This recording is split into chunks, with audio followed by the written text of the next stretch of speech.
بيرجع على البيت وماجي بتكون مستنياه عشان تخليه يعترف بالحقيقة.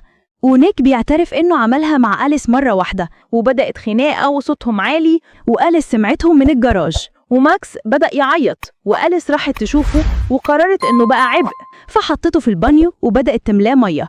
وده شافته آيلا وندهت على أهلها وجريوا على الحمام، بس أليس قافلة الباب عليهم. ونيك بيخبط على الباب بأباجورة، وماجي طلعت من الشباك ومشيت على السطح عشان توصل للحمام وبتحاول تشد البيبي، بس أليس زقتها في الحيطة. وفي اللحظة دي نيك بيكسر الباب وشال ماكس من البانيو وادالي آيلا، وضرب أليس بالأباجورة عشان ينقذ مراته. وأليس وقفت تاني وشكله وشها متدمر، ومسكت الأباجورة لما نيك حاول يضربها تاني، بس ماجي قالت لنيك يسيبها وراحت شبكت فيشة الأباجورة والكهرباء صعقت أليس، وأليس أغمى عليها والكهرباء قطعت عن البيت.